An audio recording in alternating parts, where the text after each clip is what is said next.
Hello friends, welcome back to my channel.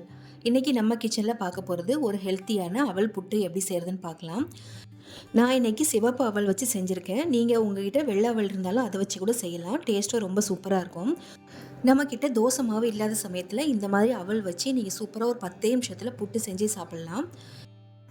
இதுக்காக நம்ம புட்டு அதிகமாக விலை கொடுத்து நம்ம கடையில் வாங்க தேவையில்லை.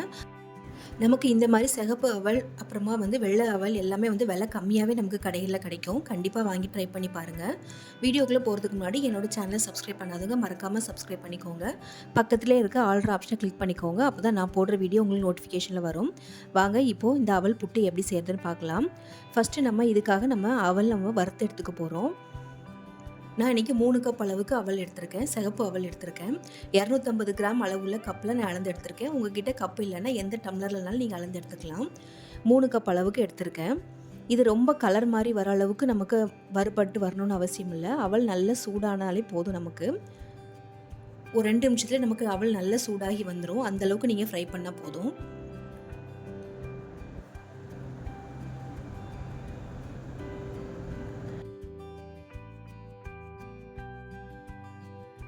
இப்போ பாருங்கள், ஒரு 2 நிமிஷம் நல்லா நம்ம ஃப்ரை பண்ணியாச்சு. நல்லா கை பொறுக்கிற அளவுக்கு சூடாகி வந்திருக்கு.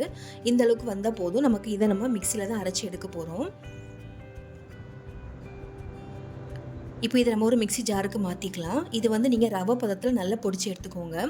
ரொம்ப நைஸாகவும் அரைக்க வேண்டாம். அதே சமயத்தில் 1-2ஆகவும் அரைக்கக்கூடாது. நல்லா நமக்கு இந்த உப்புமாலாம் செய்வோம்ல அந்த அளவுக்கு நீங்கள் அரைச்சி எடுத்துக்கணும். அந்த ரவை பதத்தில் இருந்தால் போதும். இப்போ இதை ஒரு பவுலுக்கு மாற்றிக்கலாம். இப்போ நம்ம இதை ஒரு பவுலில் மாற்றியாச்சு. இப்போ இதை நல்லா கையை வச்சு நல்லா மிக்ஸ் பண்ணி விடுங்க. இப்போ நம்ம இதில் தேவையான அளவுக்கு தண்ணி ஊற்றிக்கலாம். ரொம்ப சூடாக இருக்கணும்னு அவசியம் இல்லை. வெது வெதுப்பாக தண்ணி இருந்தால் போதும். நான் இன்றைக்கி 3 கப் அளவுக்கு அவல் எடுத்திருக்கேன். அதுக்கு நான் 1 கப் அளவுக்கு வெது வெதுப்பான தண்ணி எடுத்திருக்கேன். இப்போ அதில் பாதி அளவுக்கு தண்ணி ஊற்றிட்டு நல்லா மிக்ஸ் பண்ணி விட்டுடலாம்.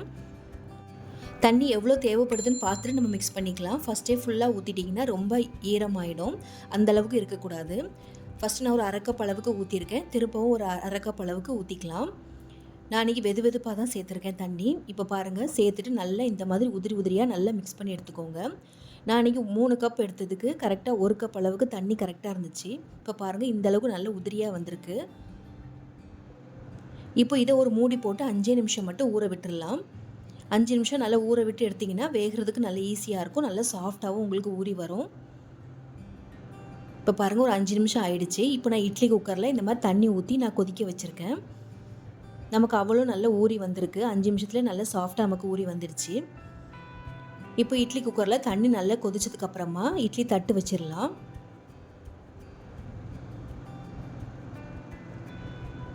நீங்கள் இட்லி தட்டு இல்லைன்னா ஸ்ட்ரீமர் இருந்தால் கூட அதை கூட யூஸ் பண்ணிக்கலாம். இப்போது இதில் அடியில் கொஞ்சமாக தேங்காய் பூ தூவிக்கலாம். நீங்கள் இதை மாவை மட்டும் நீங்கள் வேக வச்சுட்டு லாஸ்ட்டாக கூட தேங்காய் மிக்ஸ் பண்ணிக்கலாம். இல்லை இந்த மாதிரி தேங்காயும் சேர்ந்து வெந்துச்சுன்னா உங்களுக்கு டேஸ்ட்டும் ரொம்ப நல்லாயிருக்கும். கீழே இந்த மாதிரி தேங்காவை தூவி விட்டுட்டு அதுக்கு மேலே மாவை ரெடி பண்ணி வச்சுருக்க மாவை இதில் சேர்த்துக்கோங்க. நான் எல்லா மாவுமே இதில் சேர்த்துட்டு இதுக்கு மேலே திருப்பவும் கொஞ்சமாக தேங்காய் சேர்த்துக்கலாம். நமக்கு தேங்காய் எந்த அளவுக்கு தேவைப்படுதோ அந்த அளவுக்கு சேர்த்துக்கலாம். தேங்காய் எவ்வளோ சேர்த்தாலும் டேஸ்ட் ரொம்ப நல்லாயிருக்கும். இப்போ தேங்காவும் சேர்த்ததுக்கப்புறமா நம்ம இதை ஒரு மூடி போட்டு வேக விட்டுடலாம். ஒரு 5 நிமிஷம் மட்டும் வெந்தால் போதும். நமக்கு அவல் நல்லா வெந்து வந்துடும். நம்ம ஏற்கனவே நல்லா வறுபட்டு தான் வச்சுருக்கோம். அதனால் சீக்கிரமாகவே நமக்கு வெந்துடும். இப்போ பாருங்கள், ஒரு 5 நிமிஷம் ஆயிருக்கு. இப்போ நமக்கு நல்ல புட்டும் ரெடியாகி வந்துடுச்சு. நமக்கு தேங்காவும் மாவும் ரெண்டுமே நல்லா வெந்து வந்திருக்கு. நல்ல உதிரி உதிரியாக வந்திருக்கு. இதெல்லாம் கட்டிப்பட்டு வராது உங்களுக்கு. நம்ம ஃபஸ்ட்டே நல்லா மிக்ஸ் பண்ணி நம்ம சேர்த்துருக்கோம். அதனால் கட்டிப்படாது. இப்போ பாருங்கள், நல்லா சாஃப்டாக நமக்கு நல்ல உதிரியாக வெந்து வந்திருக்கு. இதை வேற ஒரு பவுலில் மாற்றிக்கலாம். மாற்றிட்டு இப்போ இதுக்கு தேவையான அளவுக்கு நம்ம இனிப்பு சேர்த்துக்கலாம். நான் இன்றைக்கி ஒயிட் சுகர் தான் சேர்த்துருக்கேன். நீங்கள் ஒயிட் சுகர் உங்களுக்கு வேண்டாம் அப்படின்னா ப்ரௌன் சுகர் கூட சேர்த்துக்கலாம். இல்லைனா நாட்டு சக்கரை கூட சேர்த்துக்கலாம். உங்களுக்கு இனிப்புக்கு எவ்வளோ வேணுமோ அந்தளவுக்கு சேர்த்துக்கோங்க. இது கூடவே நீங்கள் வாசனைக்காக கொஞ்சமாக ஏலக்காய் தூள் கூட சேர்த்துக்கலாம். நான் இன்றைக்கி ஏலக்காய் தூள் சேர்க்கலை, சர்க்கரை மட்டும் தான் சேர்த்துருக்கேன். சேர்த்துட்டு நல்லா மிக்ஸ் பண்ணி விட்டுக்கோங்க. சூடாக இருக்கும் போதே சர்க்கரை நல்லா மிக்ஸ் பண்ணி விட்டுக்கோங்க. அப்போ தான் நல்லா உங்களுக்கு இலகி கொடுத்து நல்லாயிருக்கும். டேஸ்ட்டும் நல்லாயிருக்கும். அவ்வளோதாங்க, நம்மளோட ஹெல்த்தியான சிகப்பு அவல் புட்டு ரெடி ஆயிடுச்சு. இது கண்டிப்பாக வாரத்தில் ஒரு நாளாவது ட்ரை பண்ணி பாருங்கள். பசங்களுமே ரொம்ப விரும்பி சாப்பிடுவாங்க. நார்மலாக நம்ம புட்டு செய்கிறது மாதிரியே தான் இதுவும் நம்ம செய்யணும். என்னோட வீடியோ உங்களுக்கு பிடிச்சதுன்னா மறக்காமல் லைக் பண்ணி ஷேர் பண்ணிக்கோங்க. தேங்க்ஸ் ஃபார் வாட்சிங்.